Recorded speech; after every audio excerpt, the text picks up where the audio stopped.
And good evening. Today is Monday, June 28th, 2021. I'm your host, Evan George, and welcome to Bostopian Nightly News. In your special edition episodes for this week, we are still obsessed, fascinated with the dynamics of the Boston City Council budget hearings, trying to set the municipal budget for 2022. Now, I have a new microphone, which if you're watching, you get to see. I have the Yeti. So if it's too loud, if it's too soft, someone let me know. If you were watching on TikTok, this will sound the same to you because you refuse to switch over to Twitch.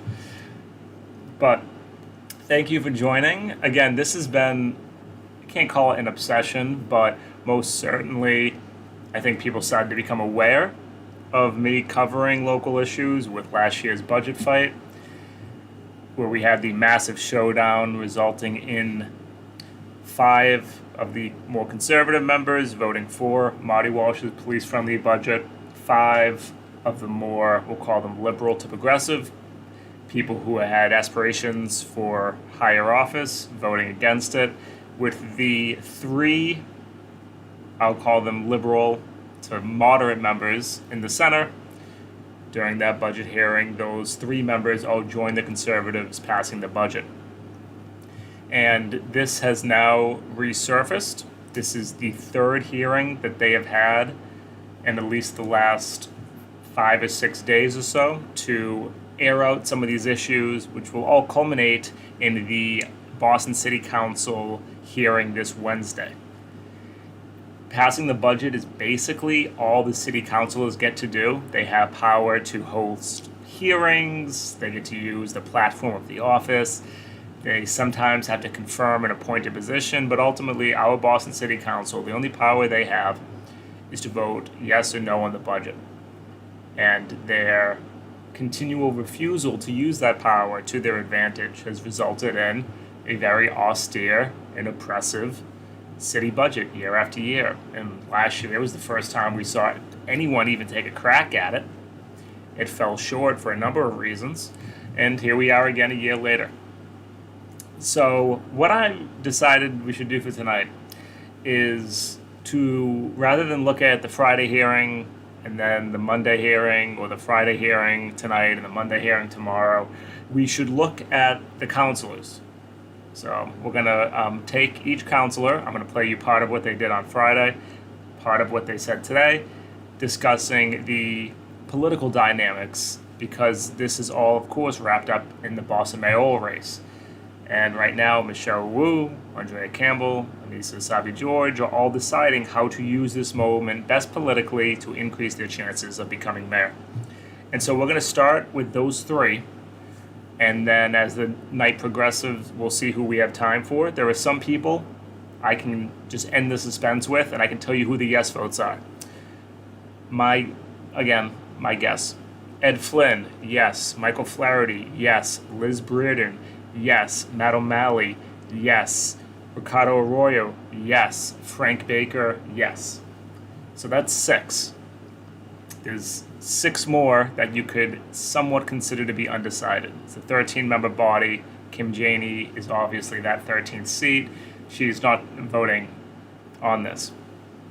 So we're going to start with Andrea, and we're going to see how she came out with a very public statement. It was a 12-minute, maybe, speech. Tuesday of last week, followed up by another passionate speech on Wednesday about why she'd be voting no. And now let's listen to her on Friday, and then I will give you some of the political considerations she's weighing then.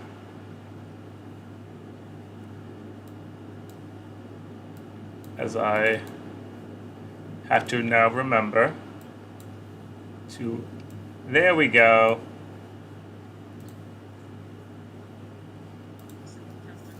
Go out of order. Here. Thank you, Councilor Bach, and thank you to my colleagues. Appreciate it. I'm going to try to come back on. I just had a conflict. I could not move. So I appreciate you scheduling this time for us. One, I didn't see anything in the document about the police department, and I've obviously continued to lift up concerns with respect to the budget with respect to BPD. One, I do not think that a strategy to reduce overtime should involve redirecting those dollars into the police department. We have over 2,000 officers. We just graduated a class. I think there are enough officers in the system. I think there needs to be a really deep conversation about restructuring this department so every neighborhood has the coverage that they need for the calls that they get. I know captains for a long time have been suggesting ways to do that. And so how do we do that at this moment in time? And I know we've had several hearings on this, including overtime hearings, and have heard folks say they're exploring it, but nothing of significance come out of those conversations. I have not seen a strategy with specifics on how we're going to rein in any percentage of the overtime budget, which I think is really concerning, especially when the department agrees that it's a budget that is not sustainable coming out of COVID in long term. I also think there needs to be some strategy, not just a strategy, but a number or something as to how we're going to make that reduction happen. Clearly, the previous administration tried to do it, and we know that the department exceeded that. So would love to see more specifics in any document related to the police department. I've stressed this in meetings, or I should say in hearings, have not had any meetings with the administration, not for lack of trying. The second is definitely math and CAS. There are some investments in here around it, but again, who's owning this issue? I'm calling it a math and CAS chief. We can refer to it as whatever, but someone who is a public health professional whose sole job it is to own this issue is critical. There are many stakeholders doing the work. There are members of the task force as well, but they're all disjointed. It's not coordinated. Someone needs to own it, and not COVID and a million other things, just this. Put forward ideas from community around this sort of responder unit. Have yet to receive a response on that. Also requests made over 30 days ago for folks in the community doing this work and in the business community to meet with the acting mayor and administration to put forth their ideas, to hear the response to these ideas, and to hear their ideas from the administration, and have gotten no response whatsoever to any of that correspondence. So obviously that's not necessarily monetary, it's action steps, it's a commitment to meet with folks, and we haven't gotten any response, I or my team in my office, to that, which is disappointing. So that continues to be on my list. And then on Boston Public Schools, a lot of concerns around infrastructure in the short term. I continue to lift up the Sarah Greenwood School, which is in my district, them needing a temporary location, greater investment now in the acceleration of school projects. So I've sent these same things. Councilor Bach can do that, but really stressing there needs to be something around the Boston Police Department. I did review your documents. Thank you for compiling them, of course. But if there's nothing in there, for me, that's unacceptable. And so we'll continue to work with you. And again, thank you to my colleagues. I'm going to try to hop back on again and continue to work in partnership with you as well as council colleagues. Thank you. Thank you, Councilor Campbell. Okay, so let's break that down a little bit. Andrea's biggest issue, right now there is a PAC running ads for her online that you might see on YouTube, pro Andrea, and it is all citing her conflict with the Boston Police, her conflict with the Boston Police Union. And she just said that they have enough officers, there is no plan to reduce overtime spending, and she called it unacceptable. So she has still been very strong, very firm with their position on that. And we're going to listen to the second to see if maybe she's weakening that stance. But in what she just said there, in turn, also with her public statements before and her statements on Wednesday, she finds the current state of the police, in terms of what they're receiving from the budget, to be completely unacceptable. She also talked about a lack of response from Kim Janey's office. And I find it shocking, I'm going to take Andrea at her word, I find it shocking that she has not had correspondence or a meeting with Kim over the last 30 days regarding her vote on the budget. Yes, Kim Janey has, Andrea Campbell has been targeting Kim Janey as she was trying to occupy some of that space, as I've been saying for months. Andrea's biggest problem is her inability to identify herself as a candidate in the contrast and shadow of Kim Janey. Her original strategy was to run as Michelle Wu's policy, but somebody who actually grew up here. That all got taken away the moment Kim Janey stepped into the race. So Andrea has been struggling to try to find a way to identify and clarify herself. She's trying to create a wedge between her and Kim. But for Kim's office not even to reach out or to just to completely ice her in this budget negotiation, I mean, that's politics, but that to me is actually a little bit shocking. I'm going to take Andrea at her word. She also mentioned the Boston Public Schools, didn't give a lot of details in that statement. So let's now contrast Andrea Campbell. Still would have put her in the absolutely strong no vote But listen to her today, and let's see if we can see some differences. And I completely disagree. Egg salad is separate from chicken salad. Around the Section 400 officers, because as you can imagine, getting a lot of calls and emails. I do think what's been really frustrating is just the lack of communication between. I'm just going to back it up a little bit to get some context of what she was talking about. As of course, it now will struggle. There we go. Well, we'll get him back, but Also, Kenzie's in the mic was meantime, horrible why don't we go to you, all day Councilor during Campbell, this. and then when Councilor Baker comes back, you can finish any questions he's got. Don't know what happened. Sounds great. And thank you, Justin, Jim, Johanna, of course, your entire team for the hard work. You guys are indeed working very hard, so I want to acknowledge that. I had a question around the Section 400 officers, because as you can imagine, getting a lot of calls and emails. I do think what's been really frustrating is just the lack of communication between the administrative side and the council side on this. We knew there was a new law, of course, coming into effect, and that there'd be some changes we'd have to make. And it's new for everyone. I want to acknowledge that. But obviously the councilors here want to support, want to be helpful in making sure people are not unnecessarily losing their jobs. So Justin, please keep us abreast as to how we can work in partnership on those issues.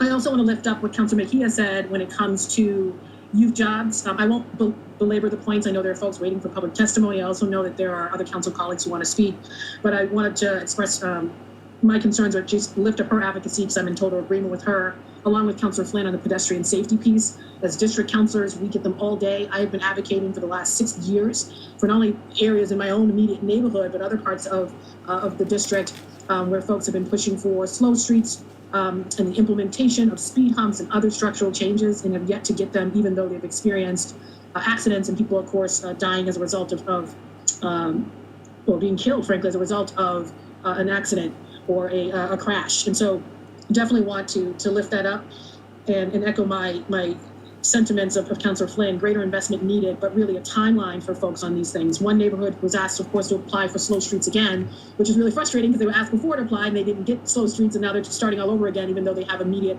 traffic concerns for themselves and their families, and of course the kids in the neighborhood. On Boston Public Schools, I came out as a no vote initially on this budget because of Boston Public Schools, Mass and Cass, and the police department, along with these other additional pieces too, but those three main areas.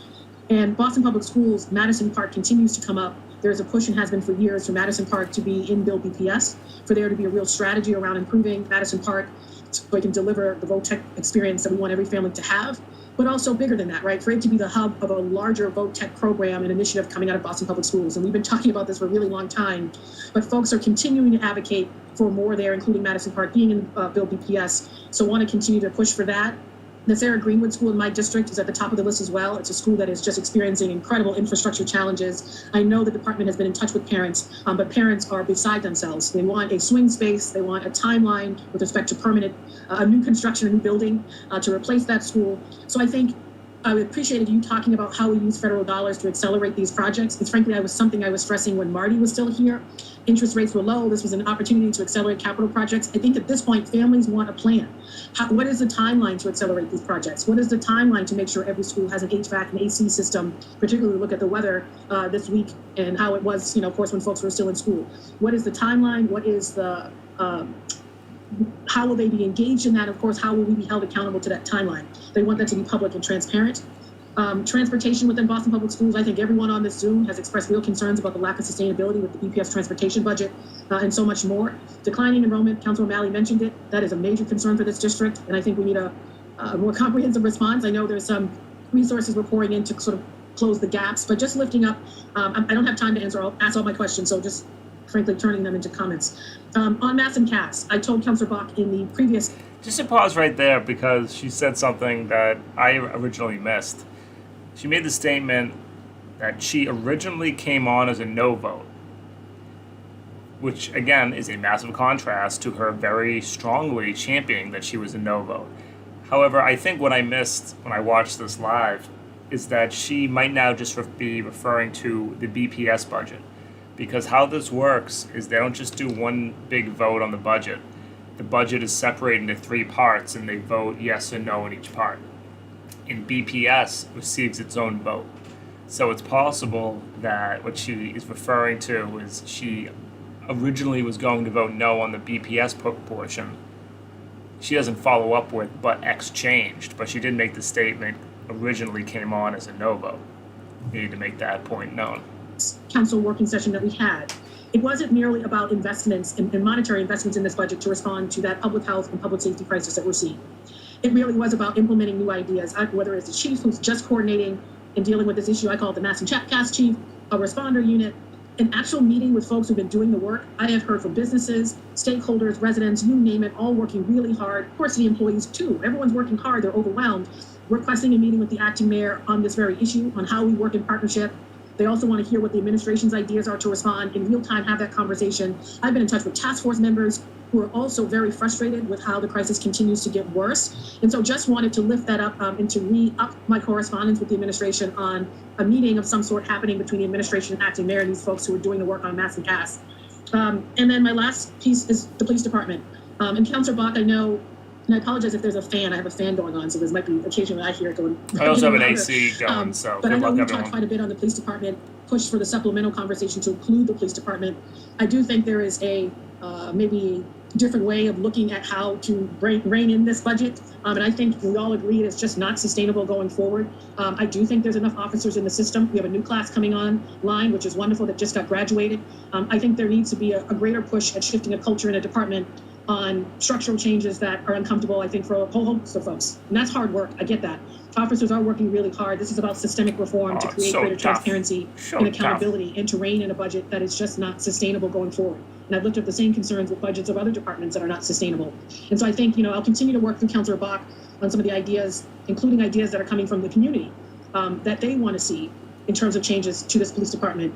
And there's a real frustration that after thousands of emails and calls and showing up at our hearings, that the budget as presented looks very similar to the budget of last year. And so just wanting to lift that up. And I guess I'll end with one question, since I'm sure I'll see the gavel and I have another conflict, unfortunately, that I have to get to. It's been almost 2 hours. The additional resources for OPAT, what is that going towards? What's the timeline for OPAT? I forget what that acronym is. OPAT have had no updates. So just curious where we are in terms of the implementation of OPAT, the setup as well, and when it will become public facing. Thank you, Councilor. Okay. Okay. So she certainly seemed to have lost a little bit of the fire and pep from her first speech on Tuesday, her second speech on Wednesday, her third speech on Friday. So it seems like what was originally a very strong no, to me, has watered down and weakened until today. A new poll was literally just dropped a few hours ago. I purposely haven't read it yet because I knew that if I did, I'd be talking about it tonight, and I want to save it for tomorrow for all my news stuff. So I'm going to look at it tomorrow. I'm pretty sure it maintains the same trend that we've been seeing for months, which is that right now the pack is split into two different tiers. Kim Janey and Michelle Wu routinely at the top tier. The Johns, Andrea Campbell on that second tier, and Anissa Sabi-George has been the only candidate that has swung between the two. I haven't seen it yet. I'm curious if that dynamic has changed.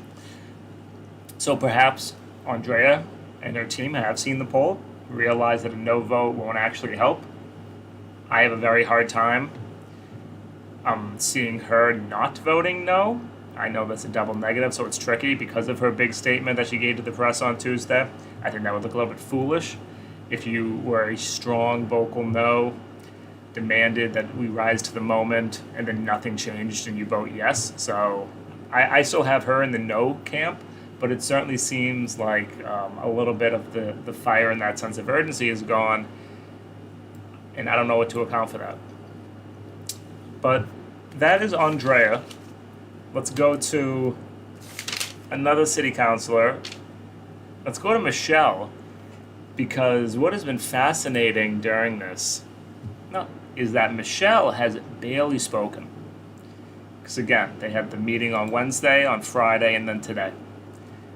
Michelle did not speak on the meeting on Wednesday, which was probably the most energy I've seen in that chamber since last year, and that was all virtual. She barely speaks during this. Let's watch it again, and then she didn't speak again today.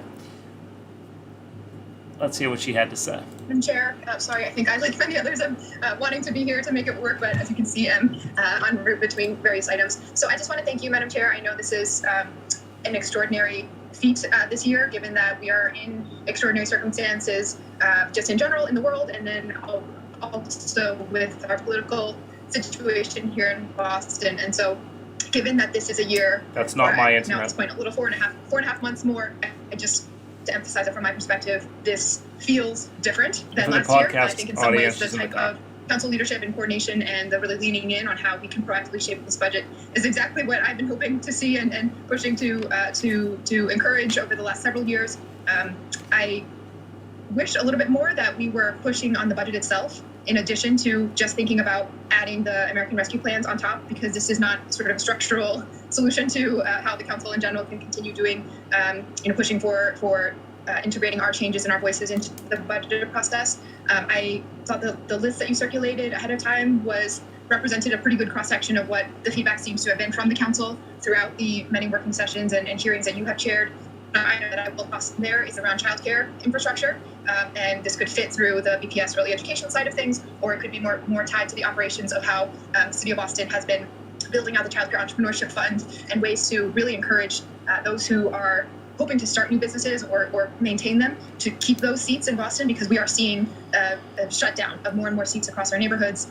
And then just to agree in general with the wide-ranging set of perspectives that councilors are bringing to this race, I want...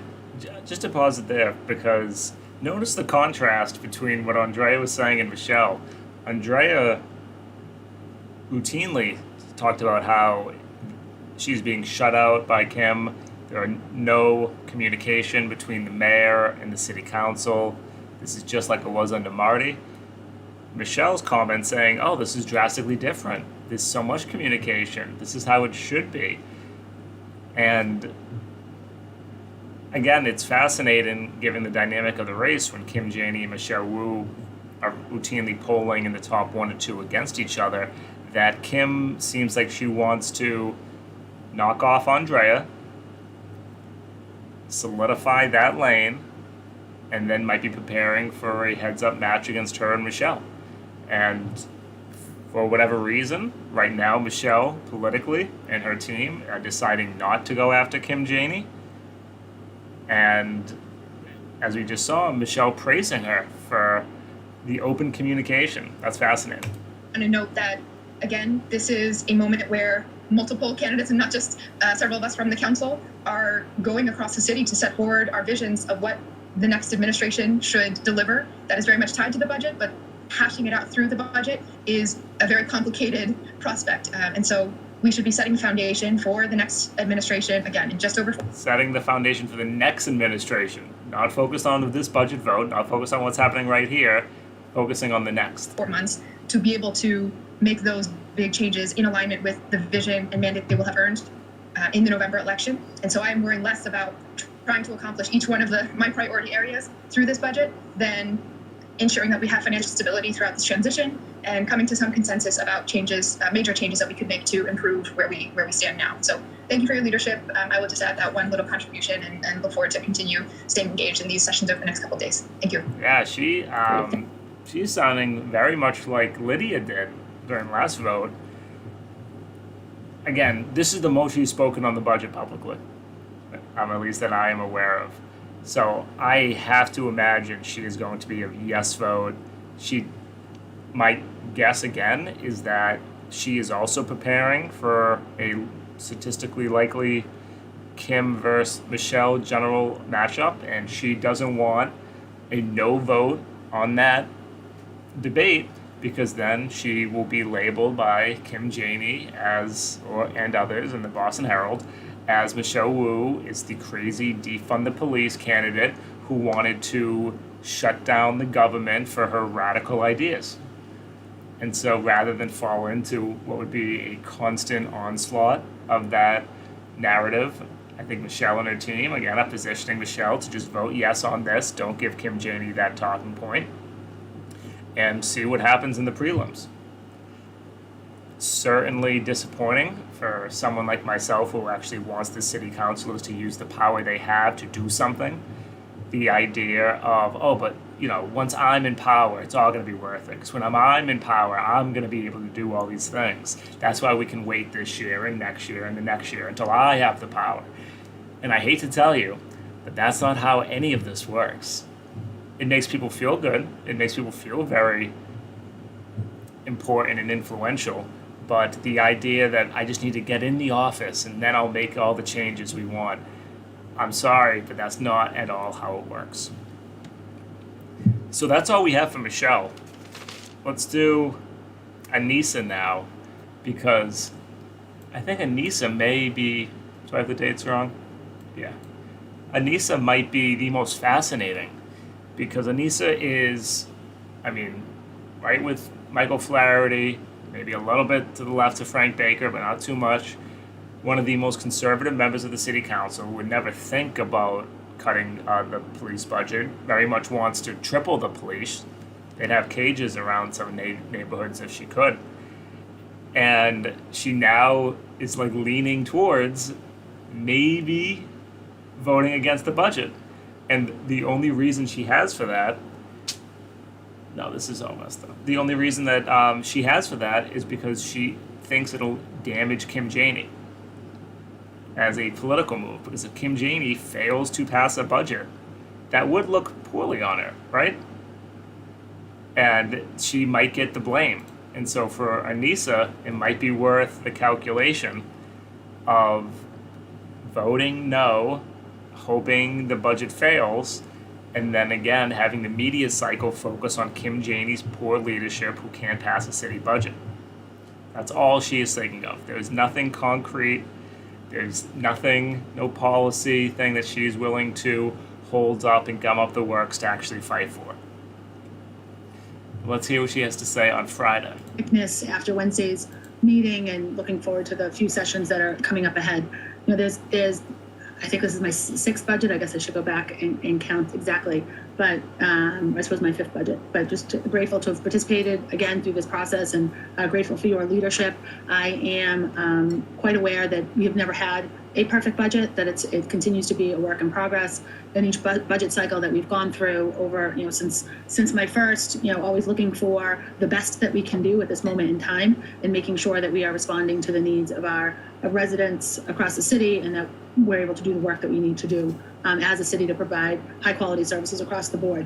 My sort of general thoughts about the process to date is we've really missed some opportunities for true collaboration and getting to a better spot with this budget. And I'm hopeful that over the next couple of days that we can do that. And, certainly there are very specific asks. All right, so listening to the difference, she is siding with Andrea, saying that there's been a lack of communication, again, hitting Kim.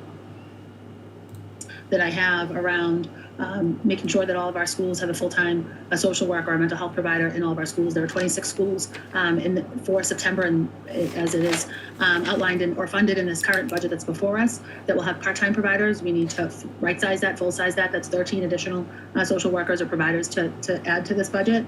Certainly, and colleagues have mentioned some of the other needs around housing, around climate preparedness and readiness, the continued investment in what's happening at Mass and Cass, and the work to improve the response to both the community and individuals who are in crisis. Certainly have to do that, and just very hopeful about the possible outcomes and work that we can do over the next couple of days as we look towards next Wednesday.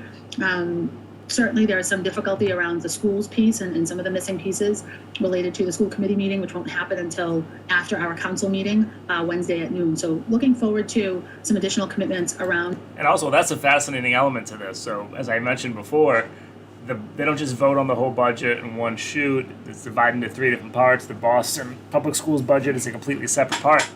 And there's a lot of questions, particularly around how will exam schools function and operate for next year.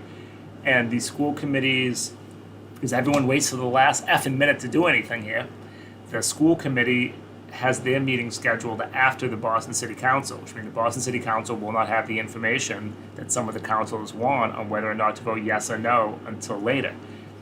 Now, in my shoes, in my world, how you handle that situation is to simply say, all right, well, I will be voting no because I am unsure. And then, should it fail, You get the information a few hours later, you call another hearing tomorrow, and then you say, okay, we now have the information, I'm ready to vote now. But councilors are so afraid to do any sort of power like that, something which makes perfect rational sense, that you just don't have the information, and because of scheduling, because of X, because of Y, you can't make a decision yet. Just vote no then. Actually have the guts to have some sort of principles and say, I am a no vote unless we have radical transformation of our exam schools. And if you're telling me we're not going to have the answer to what will exam schools look like until 4 hours after my vote, well then guess what? I'm not voting yes on this. Some of these general pieces, have shared a number of times with the interim administration. My budget asks sort of the broad brushstrokes as well as the in the weeds pieces around providers, around some of the Mass and CAS efforts, around some of the additional supports from Madison Park Vocational Technical High School, around libraries and librarians in our schools, and making sure that we are fulfilling our commitment to a full-time nurse in all of our buildings. But sort of across the board, the needs are real, and appreciate and understand and recognize that certainly not going to get everything that I want in this budget, and there's continued work to do following the passage of the budget. My question for today, and at least for this session, and especially as we prepare for next week's hearing, is what are the possible outcomes over the next couple of, or following, or leading up to June 30th? If we don't pass the budget, what happens next? What is the process and the outlook going forward? What are the, what's the calendar look like? What is, what's a 112 look like? And does that extend over a period of 12 months? And I think we've covered this maybe quickly. I can answer all this.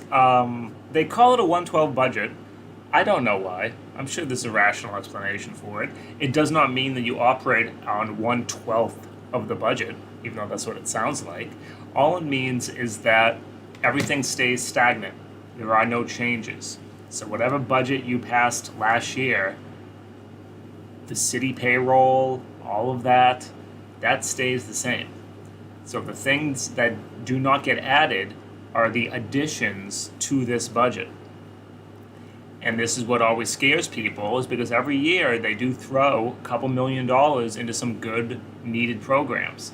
And then they say, okay, but if you vote no and we go to a 112, you lose those nice little programs that you got. And we're not going to listen to it. I publicly testified at the hearing today, but there were groups that very much wanted those couple $100,000 here, a couple $1 million here. So they encouraged the councils to vote yes. However, when I spoke, one of the segments I discussed was that while yes, if you go to a 112 budget, you lose all those additional perks. However, you do not stay at a 112 budget. That's just not how it works. The moment the councilors vote no, they're now back in negotiations with Kim Janey to get to a yes. So the 112 vote just kind of floats you for maybe a couple of days, maybe a week or two, and then eventually they pass another budget. And it is completely impossible politically that any of the good gains that we have gotten from this budget would be cut and taken out of the new negotiated budget. Kim Janey is championing those very policies. The reason this would fail and vote no is partially political, but it would be because people wanting more.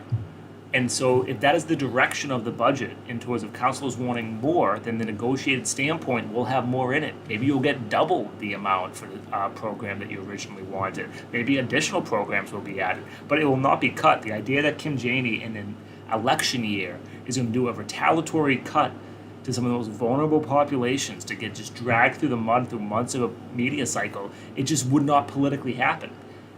But people are so afraid to take risks, and part of it is just because of how bad things are, that you take the $100,000 today versus the promise of $1 million tomorrow. I understand that, but the councilors have to be able to talk to these groups and explain and just gain some trust that we can get more by using the power that we have. Once before, is it something that can last just 1 or 2 weeks? I know, there are some funds that are important to a few of the departments that are that they're waiting for on July 1. If we weren't to pass a budget next week, is there an opportunity to allow? I answered Anissa's question. We're going to now listen to Anissa from today, as I find when she spoke.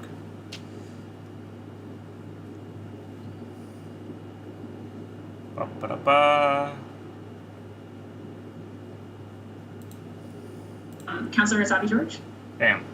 Thank you, Madam Chair. Justin, thanks for that thorough presentation this morning. I am curious about one of the things that I've been focused on in my work, especially over this budget cycle, has been the social workers and emotional and social supports in our schools. And we have an additional investment to support social workers and family liaisons.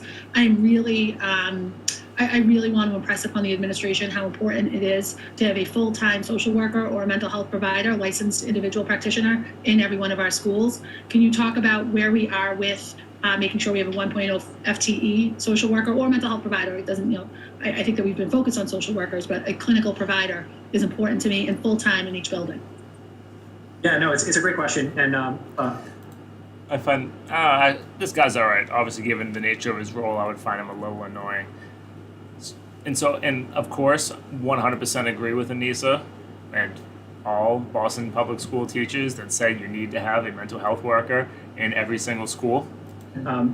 Get that ready for this fall. And it sounds like... So my understanding is this coming school year is, in very many ways, part 2. And it sounds like Anissa's gearing up to make that her justification for a no really vote. Stressing the full-time. My understanding is we have 26 schools in our portfolio that will not have a full-time provider come September. And similar to the work around, my work in particular around nurses, we can't have, we can't decide when a child may become ill. We can't decide, the bumps and the bruises and the more significant issues that our students face. And that's why it's so, the time of day or the day of week, that's why it's so important that the providers are on site and full time. And the same holds true for social workers. The next crisis in front of us will be a mental health crisis for our kids. They're in the midst of it now, and our kids will be back in the classroom full time come September, all of our students.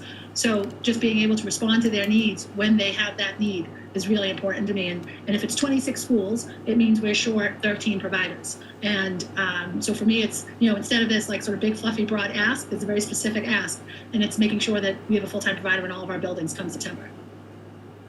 Yeah, I appreciate that counselor, and I'll certainly circle on the distinction between half-time and full-time FTEs with the school department. What I would, for the first gap year, we could look at federal funding for that, but why don't I circle with the school department and get back to you? So the gap is there. There's these, I think, 26 schools, and the ESSER funding we've seen from, some very specific indications from the State Department of Ed that federal money may get hung up, especially as we're making those decisions to hire providers for our schools to be in place for September. And, to rely on that federal money is fine. That federal money is short-lived, will be short-lived. And although I do believe we will get it, we may not get it right away in order to hire for those positions. So for me, there's a number of things that are missing from this budget, but that's a very sort of concrete and specific piece that is important to me, that we get to a place where we've got funding in place for a full-time provider in every one of our schools when schools open in September, and it has to be in this budget. So that's what I'm looking for. Has to be in this budget. Remember those words. Has to be in this budget. That's perfect timing with this getting a delay. So politically, again, it's looking like Anissa is going to be voting no. I don't know if this distinction, by that I mean the policy point of having at least one mental health worker in every school, something I absolutely support. If I'm assuming that goes on the BPS budget, and so she is referring to that must be there for her to vote yes on the BPS budget.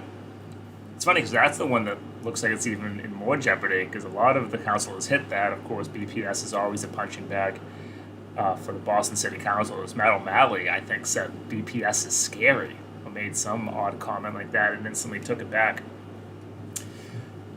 But we're going to actually... Let's see if this comes back. We're going to leave it there for tonight. We went through the 3 city councilors who have a vote who are also running for mayor. Lydia Edwards had some very interesting stuff from this past Friday. Julia also is, in my mind, a coin flip about how she will be voting. They have some great segments, but I think politically, and Kenzie is a yes, Liz is going to be a yes. I find politically the dynamic of the city councilors who are running for mayor to be the most interesting and the most worth elaboration. Ricardo Arroyo completely has disappeared. And I mean, maybe I'll play it tomorrow, but he seems more than fine with the current budget after gaining a lot of points, with at least me in particular, over his advocacy and his passion during last year's city council. budget vote. That seems to be completely gone now. He didn't go to the hearing on Friday. He didn't go to the hearing today. Again, they were scheduled last minute. Maybe he's away. I don't know. I don't know his schedule. But to see him not being such a strong voice on this as he was last year is incredibly disappointing, to say the least. And what I'm thinking we'll do for tomorrow is to go back and to listen to the words, particularly from Michelle Wu, Andrea Campbell, Anissa Savia-George, and Kim Janey, because seeing how they have changed from last year's moment to this, again, it's certainly worth exploration and discussion. So we're going to call it night. I'm watching the Stanley Cup in the corner of my eye. So I'm going to say